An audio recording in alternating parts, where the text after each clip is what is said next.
Welcome one and all to the Hera Territory podcast presented by Fox One. My name is Shawn Coleman. Hope wherever you are and wherever you are listening, you are having a wonderful week. Again, in the midst of the championship series. But while baseball is going on the diamond, there is plenty to discuss when it comes to what should be a busy offseason for the Braves. And we've opened it up to our listeners, a special mailbag edition of the Hammer Territory podcast. And of course, there are a few, if any, who are better equipped to answer your questions than the one and only Stephen Tolbert. Stephen, good to see you again, sir. It's been a little bit. Hope you're well, and look forward to talking some Braves baseball with you with some pretty good questions from our listeners. Yeah, what's up, buddy? Yeah, we threw it out to the listeners. We kind of crowdsourced some questions tonight. The listeners, as normal, came through clutch. They sent a bunch of really good questions. We kind of grouped them together. Got 4 or 5 that we're going to try to answer tonight. Go kind of deeper into some of them and kind of the spirit of the question and maybe expound on it a little bit. But yeah, it's, we're right in the middle of the playoffs, of course. The ALCS and the NLCS are both going on right now. World Series will be, near the end of the month. And then, boom, we're into the offseason mode, and that's when it's going to really start getting fun. I do expect the Braves to hire a manager sometime between now and then. We'll see what happens. Obviously, we'll come on and break that, have an emergency show whenever that happens. But, yeah, we got a mailbag question tonight, some fun things to talk about. Absolutely. And let's get right into it, because I think that the, current managerial opening, another, pretty attractive managerial opening came available, I think, a bit unexpectedly over the past 48 hours. Mike Shildt retired from being the Padres manager. So if you're a hot prospect, if you're someone like a Ryan Flaherty or others that we've seen mentioned with under multiple openings, there's plenty to choose from. And for the Braves, that could make them want to act sooner rather than later. And let's start there when it comes to our mailbag questions. This comes from Jason Reese at Jace1129. Jason, thank you for the question. How do you like George Lombard as a possible manager for the Braves? And Stephen, I have, he checks a lot of boxes as the first initial answer that I want to give. But also when it comes to him, I mentioned that I would really like an option that has had past managerial experience. But more than anything, I want a coach that's been around a while, and not only been around, but has contributed to multiple winners. He's been around a lot of winning baseball. I think that's the big box that George Lombard checks, among many other connections to the Braves and Alex Anthopoulos. Yeah, so this is a name that we've heard a lot, and especially behind the scenes, maybe not more on the public side, but on the private side, this is a name we keep hearing that you really need to watch out for, because, and there's a few reasons. One is he's got very obvious ties to the Braves. He was a former player, a former top prospect for the Braves. He was actually committed to go to the University of Georgia, which I did not know that. But was drafted in the second round by the Braves. So they bought out his commitment and he joined the organization. He's obviously a Georgia guy. So he had his playing career with the Braves, which didn't pan out the way he wanted to. But since then, he's been a coach in the majors for a long time. And he was actually in LA with the Dodgers as their first base coach while Alex Anthopoulos was working for the Dodgers. So that's probably the first time him and Alex ever crossed paths. And he did the Dodgers job from 2017 to 2020 through their World Series.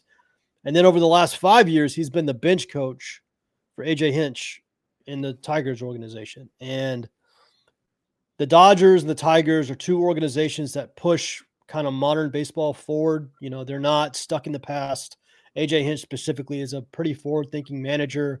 The fact that this guy has spent the last 5 years as his bench coach, and we've talked about that in the past, how a bench coach is kind of the natural, that's the natural last step before you become a manager, is you're a bench coach. And he's been there for 5 years. Like, it's not a small amount of time. And like I said, he's been with the Dodgers, been with the Tigers. He knows Alex. He has ties to the Braves. Like, it makes a lot of sense. Yes. And the one thing that I would say is, like, maybe a negative is he just doesn't have that managerial experience. And when you have a team that's trying to win a World Series, that's capable of winning a World Series, hiring a first-time manager has its own levels of risk and challenges and whatever. So I think that's a fair counterpoint. But like I said at the top, I've heard the name George Lombard a lot. And I'm not saying I'm not saying where there's smoke, there's fire, but that is certainly a name that I would watch out for. He is highly respected in baseball. He is Everybody in baseball thinks he is going to be a manager at some point. It's just a matter of when and what team pulls the trigger on it. Do not be surprised at all if it's the Braves and it's right now that he's the next manager. I'm not saying it's going to be. We're not reporting that, but that's a name that we keep hearing a bunch, and I think there's some pretty valid. I think there's some pretty valid smoke there. Yeah, and I mean, again, he checks those boxes of just everything that you just common sense would tell you would be valued in looking for, the next Braves manager. The connections to Alex Anthopoulos, connections to the organization. He's had impact over the past decade in winning organizations. Let's also not, take away the fact that he also is he's part of a baseball family, right? George Lombard himself, while he didn't necessarily pan out as a player, he obviously has as a coach, but right now he has an older son in George Lombard Jr., who is a top prospect in the Yankees organization, and he just so happens to have his younger son Jacob Lombard, who's a shortstop, who's potentially a top 5 pick in next year's draft. So you can make some connections there as well. So the point is that yes, I think not only is he a very sensible potential managerial prospect that the Braves could add, but he's a very sensible one. I think that there would be a lot of good potential with him leading the organization, especially with the other managers that he's been on staffs with. I think that it would be, I don't necessarily know if home run hire would be the way to describe it, but I definitely think that he would be one of the better choices when it comes to being a manager. With that being said, we talk about the manager position being really what's on the at the forefront. It's the priority right now. We've also talked about what are priorities potentially this offseason, and it comes back to pitching, rotation, as well as the bullpen. But, Stephen, we got a couple of different questions from folks regarding this. What about the offense? Because, again, I think that it's a fair question. When you look at the past 2 years, the one aspect of this Braves team that stands out as being the closest to being contender worthy in terms of quality has been the starting rotation. It's been the offense that's underperformed. So you think to yourself, that should be an area where the Braves look to add, but why is it not, in your opinion, Stephen, maybe a bigger priority? No, that's a fair question. And, it's why throughout the season, I did not want, we talked about this a few times. I did not want the narrative of the 2025 season to be the injuries to the pitching staff is what did the season in. A, because it's not true. It's an irresponsible narrative. B, because it's only half the story. You have to combine that with the fact that from April till basically the middle of July, they couldn't score runs. And that's with a mostly healthy offense. I mean, they didn't have Profar at the time because he was still doing the 80-game suspension, but Acuna was back. Not only was Acuna back, Acuna was hitting like prime Barry Bonds. You remember that first, couple of months he was back before he went through a little cold spell in August. He was a monster, and they still couldn't score runs because the rest of the lineup went cold. And you have to talk about the offense when you talk about the 2024 and 2025 seasons just as much, if not more, than the injuries that they suffered in the 2024 and 2025 seasons. So a perfectly fair question. We had a number of people ask this, like, why is the offense not being talked about more? And I would say two things. One, I think it is being talked about because the number one priority, and Alex mentioned it, is shortstop. And listen, the Braves have had a black hole offensively at shortstop for like 3 years now. Well, 2 years. The first half of 2023 for Orlando Arcia was really good. But since then, they've been probably the worst hitting team in baseball when it comes to that position. And so the reason everybody's talking about Ha-Seong Kim is because he is such a massive upgrade on offense at that position. So anytime you hear the name Ha-Seong Kim, that is people saying the offense needs upgrades. And this is the primary way to upgrade. Take your weakest hitting position, which is shortstop, and add a legitimate, like above average or better hitter. And so that's why Ha-Seong Kim is such a big name. is because he is literally the biggest. He covers up the biggest weakness the Braves have, which is offense at shortstop. The second thing I would say to that is that's why we keep talking about the DH on this show. That's why we keep talking about potentially an outfielder. That's why we, Scott and I did a show on Sunday where we did an entire 15-minute segment on the DH and all the different ways they could go, and potentially trading for somebody or signing an outfielder, because the offense is not a finished product. It's just not. And we've already talked about the streakiness of this offense with Michael Harris and Ozzie Albies both being incredibly streaky. Austin Riley, Matt Olson being incredibly streaky. Even Acuna goes through, he's not as streaky as everyone else, but he's not, immune to these kind of 3-week, 4-week slumps every now and then. They just have a ton of streaky hitters. So you just need more talent, and you can't have offensive black holes.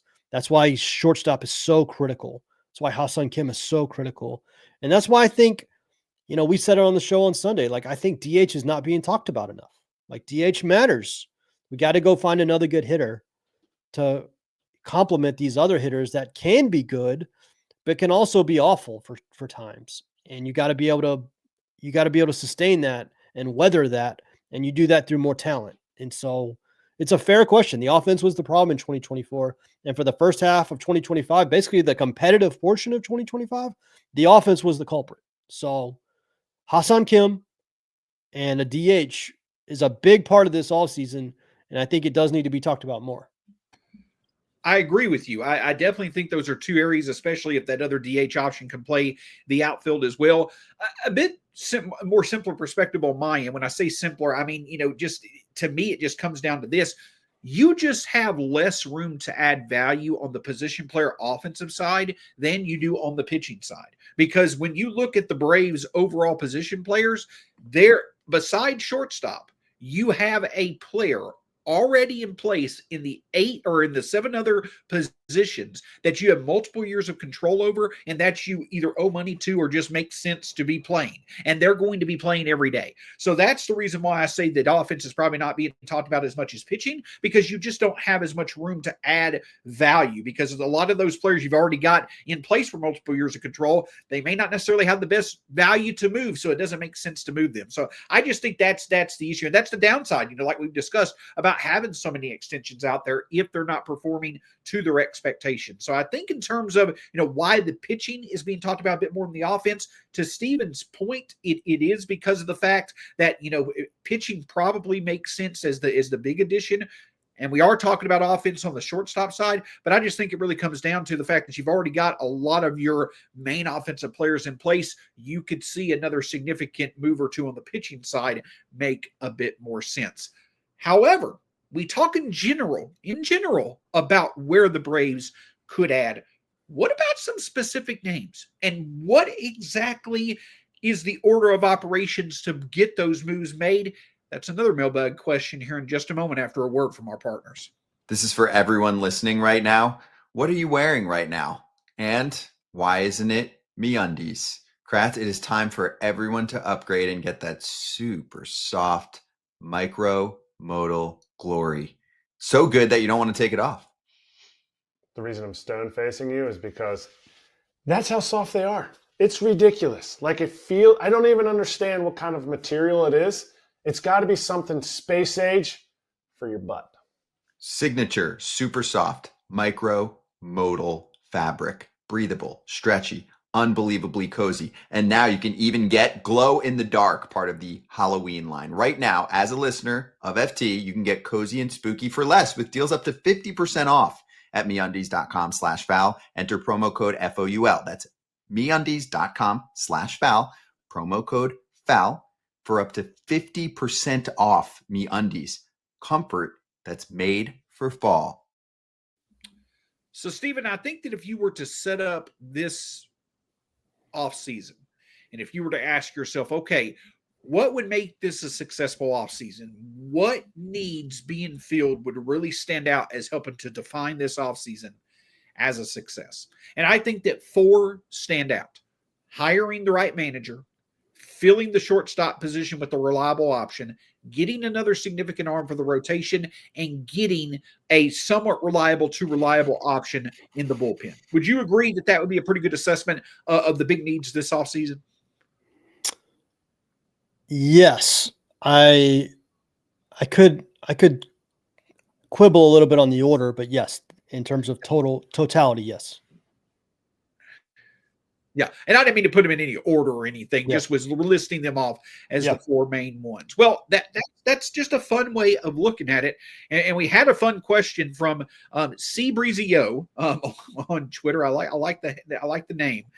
How would you grade this offseason if AA only does these three things: trade for Pablo Lopez, extend Ha-Seong Kim, and sign Devin Williams? Now, I think the Braves would probably do a bit more in a perfect offseason.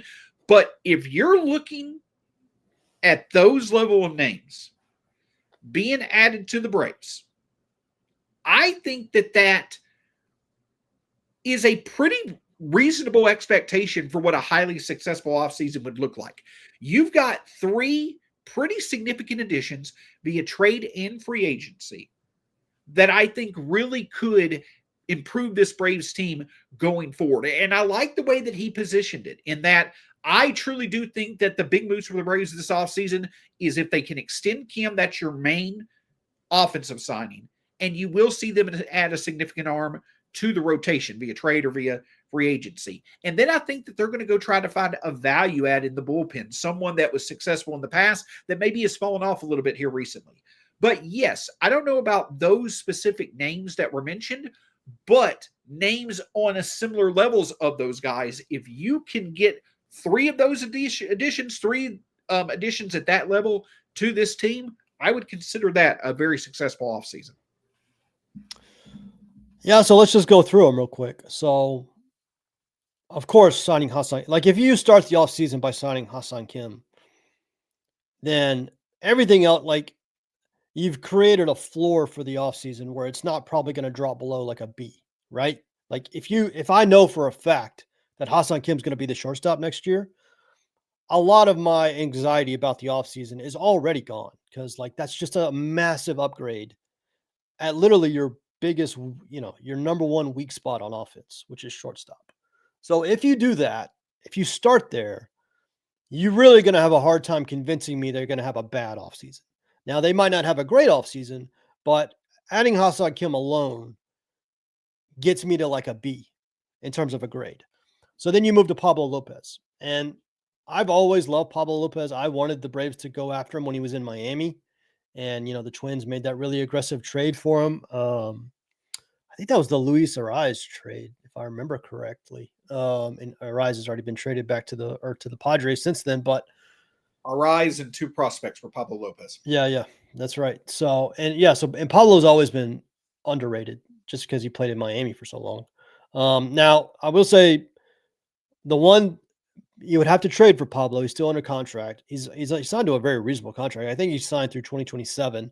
So you have multiple years of control. The thing is, he did miss a good chunk of last year with elbow concerns. He had an MRI, I know, in late September that showed there was no structural damage to the ligament, which is good, of course. So, and obviously any trade would include medicals. You would have to pass a physical and all that stuff. So there's a little hesitation there. But prior to that injury scare, Pablo had been really consistent in terms of like stacking 30+ start seasons. I think he had like 3 or 4 straight 32 start seasons before 2025. So, and he's very good, and he's under team control, and he's not going to break the bank in terms of, I think he makes like 16 million a year, 17 million a year, something like that.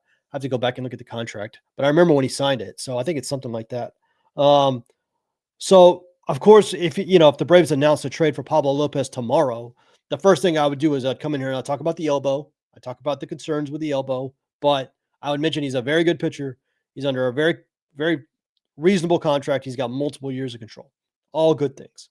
And then you had Devin Williams. Devin Williams certainly probably did not have the season that he wanted in New York. Obviously, he got traded right before the season started to New York. That, Milwaukee and New York kind of made that weird, not weird. It was just kind of contender to contender trade, which you don't see a ton.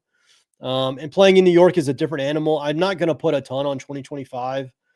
A, it's 1 year of a reliever. B, I didn't think he pitched that poorly. It didn't go as well as they wanted to. And the expectation was he was going to be their lights out closer, and he wasn't. And he lost that job some point in the middle of the year. So, but it would depend on the contract. Is Devin signing a 1 year show me deal to try to get back on the market after a good season? Is he signing kind of a multi-year deal at a lower AAV? Any type of reliever addition is going to be contract based in terms of how I value it. But the Braves need more help in the bullpen, and I think Devin Williams is still a really good reliever. Again, I don't put a lot of stock in one season in New York, so I would be fine with that offseason. I don't know if I'd grade it an A, but if you told me right now that's the offseason, it'd come down to what did they give up in the trade for Pablo, how much money did they pay Devin Williams, and what was the final contract number on Ha-Seong Kim if it ends up being a free agent signing, right? The devil's in the details for actually grading those deals. But in terms of player ads, I wouldn't hate that. And I think that it's a very along the lines of what AA has done in the past type off season, when we talk about it. By the way, again, we're doing a mailbag edition here of the Hammer Territory podcast presented by Fox One. And we're discussing, specific names, what level of names and how many of them could be added to the Braves this offseason. A question from a listener, member of Braves Country, on what about potentially an offseason of trading for Pablo Lopez, signing Ha-Seong Kim, and signing Devin Williams. But I think that it's the nature of those moves that also makes sense, right? Because Ha-Seong Kim would be probably in the 4 to 5, 70 to $80 million deal. I looked it up before this show. Stephen, correct me if I'm wrong. That would be right near the largest free agent contract AA has ever given out. In terms of a pure free agent, to this day, I believe that Russell Martin, 5 years, $82 million back in 2014 with the Toronto Blue Jays, was the largest contract he's ever handed out to a pure free agent, not extension, not not someone that he traded for then extended. I could be wrong, but I believe that may be the largest free agent contract he's ever signed. The point go ahead. They ended up picking the option up on Ozuna, so at the end, that contract ended up being 5 years and 80-something million, right? But initially, it was a 1 year, $18 million deal that was prorated in the 2020 year. And then he was extended for $465 before the 21 season. He wasn't extended, though. He was signed as a free agent. It was a 1 year deal, and then they signed him late as a free agent. So it was a free agent contract. So I think I think you're still right, though, because I think the Russell Martin deal actually was bigger. So I think if you add in the option they ended up picking up, Ozuna's final deal ended up being like 5 for 80 or something like 80. that. But to the point, though, it's that 5 year, $80 million deal that really has been the range of where Alex has been comfortable. He's extended people for more, but the overall point, and you're right, it's two examples are better than one. The overall point is that the Braves are not going to go out there, as you mentioned last episode, and be at the top of the food chain when it comes to free agents. He wants to get value. There would be value in that Ha-Seong Kim edition with how big of a hole the Braves have had at shortstop. There would be value at going to get a player like Pablo Lopez, whose value may be a bit low because of the injury scare, but has multiple years of control that could come in and really perform well. And there could be value with getting an underrated signing like a Devin Williams, who's done well in the past, could come into the Braves system and do well once again. There's value in those moves, and that's what we know Alex Anthopoulos puts a lot of value on, for less way of putting it. So it's not just the names, it's the fact that the process about getting those names really seems to be a sensible way for Alex Anthopoulos to operate this offseason as he has in the past. So let me ask you a question, Shawn. And I'm assuming you didn't look this up before, so I'm going to take your word. We all heard the same stuff about Devin Williams all year, about the kind of year he had in New York. If I just said, what do you think Devin Williams' FIP was in 2025? What do you think it was? I would say a 3.35. His FIP in 2025 was a 2.68. Yeah. Okay.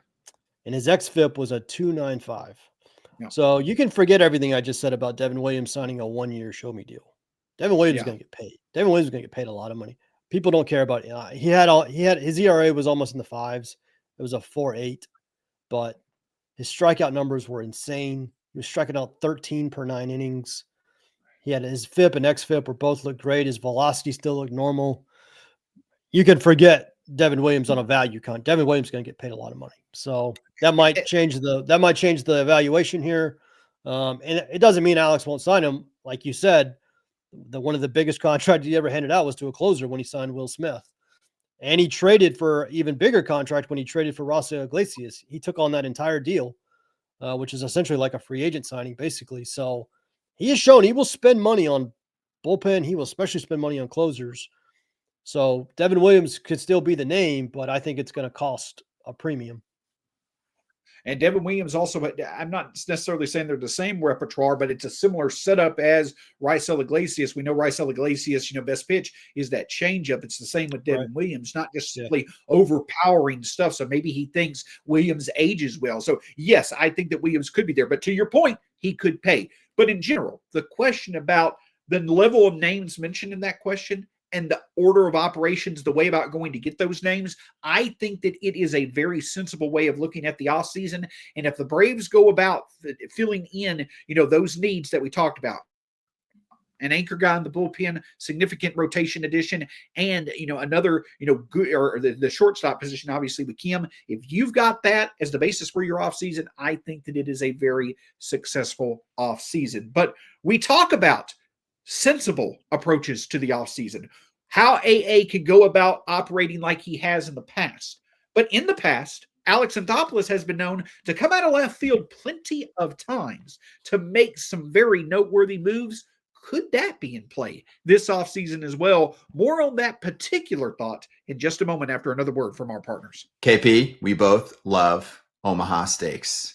My latest order, 6 private reserve filet mignons. It sounds bougie because it is. They were fantastic. And also 1.5 pounds of jumbo cooked shrimp with a big initial discount and then an additional $35 off with the code FOUL. You have been a long time Omaha Steaks guy too. Yeah, back in college, I would always order steaks. I'd put them in my freezer. And that's the reason I bulked up, is because I always had fresh steaks in my freezer ready to go. Delicious protein. Get after it, okay? It is the best in the biz. If you're ordering steaks online, you can save big with Omaha Steaks.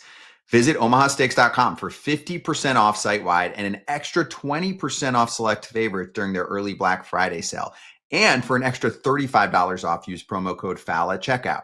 Terms apply. See site for details. That's 50% off at omahasteaks.com. Promo code FOUL at checkout.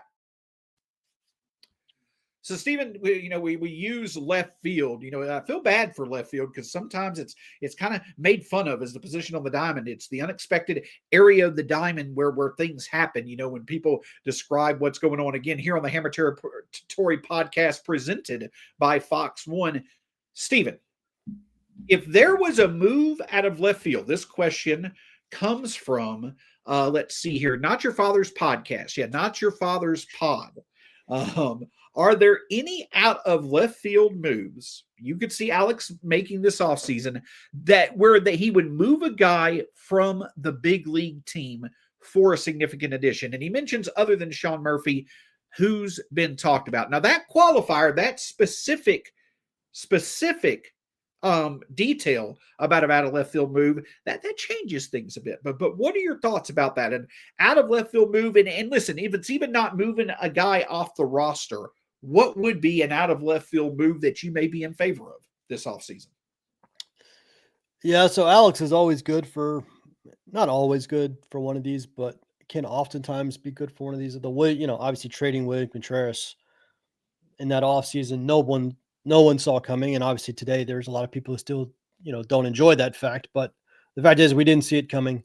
The name I always think about because he looks so good and he's been linked to the Braves before is Jacob deGrom in Texas because A, the Rangers are reportedly trying to cut payroll. B, he looked like old Jacob deGrom last year. He's still got multiple years of team control. The Rangers would definitely have to eat some of that money. He's owed, I think he makes like $35 million a year. I don't think the Braves would go there. But if you told me they're going to do like a Chris Sale, where they go get a veteran like ace level pitcher who had some injury concerns, but they feel good about, and you told me it was Jacob deGrom, it wouldn't stun me.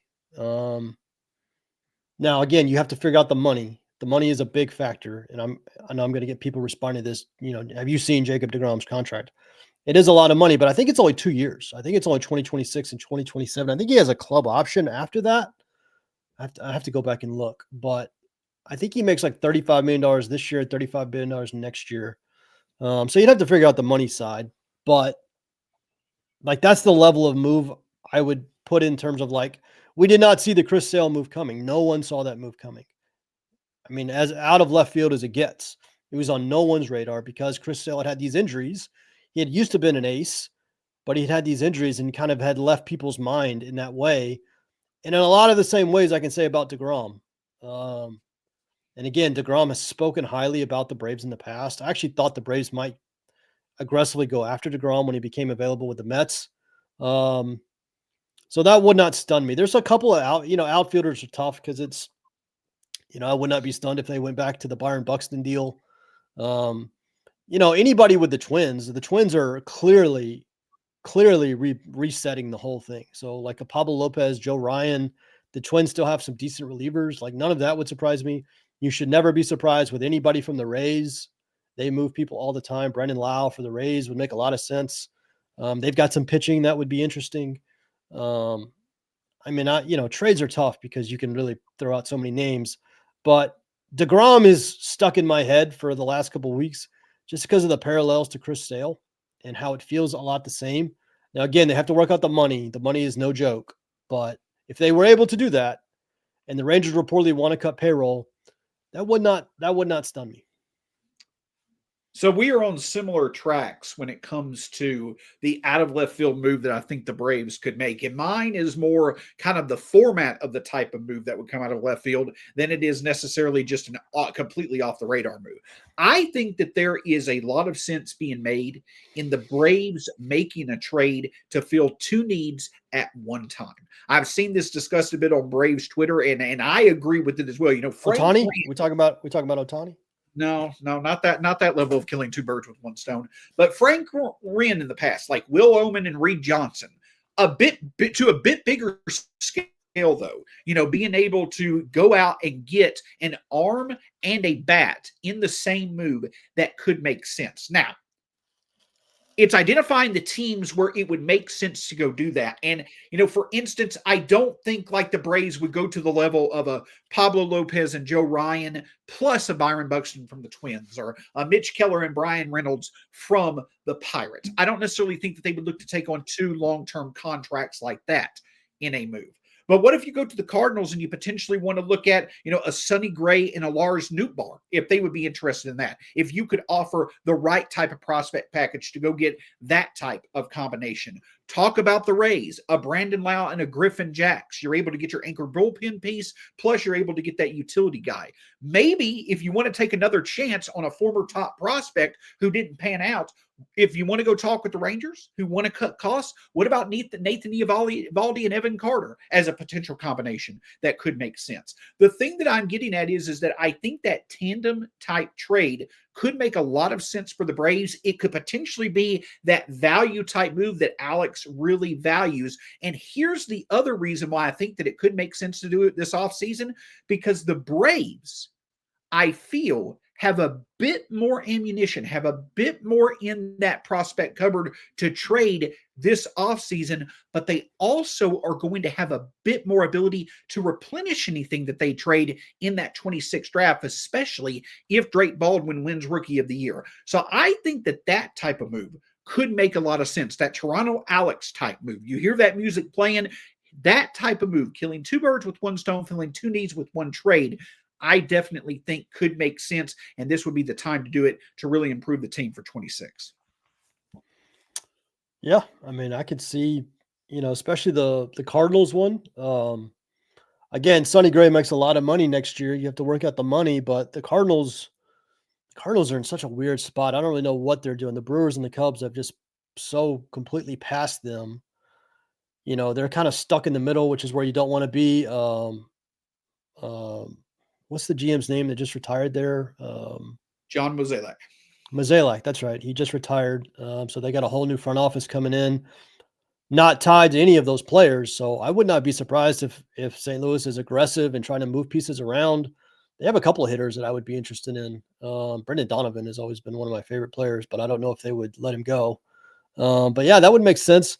Yeah, the Rays, like I always say Brendan Lau is going to get traded every year. Like he's just the type of guy they usually move on from for a young player. They haven't done it yet. The Pirates do make some sense with Keller. I don't know if the Braves would take on that deal though. Yeah, I mean there's stuff out there. Again, trades are so difficult because you don't know who's available. Like I can make some interesting trade with the Giants. I can make some interesting trades with the Diamondbacks.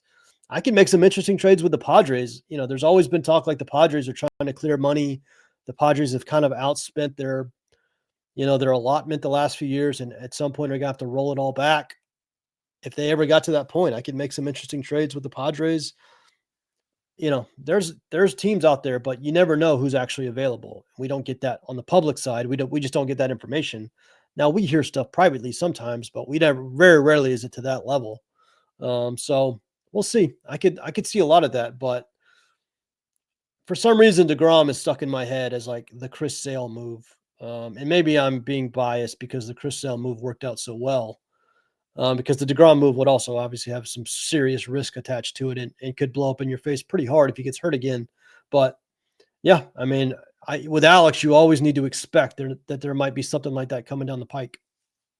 Yeah, and the thing is that again, he probably hasn't made as many headlines through trades like he did in Toronto. But when you look at this current Braves team, the big moves that he's added that weren't part of the Braves organization: Matt Olson, Sean Murphy, Chris Sale, all of Raisel Iglesias, all of them trades. Marcell Ozuna, I know he signed, but the majority of them have been through trades. So I would not be surprised if he went that route again. And if he made sense to make a tandem deal, I think this will be the offseason to explore it again, especially with the enhanced ability in the 26th draft to replenish some of what you may trade in a potential move this offseason.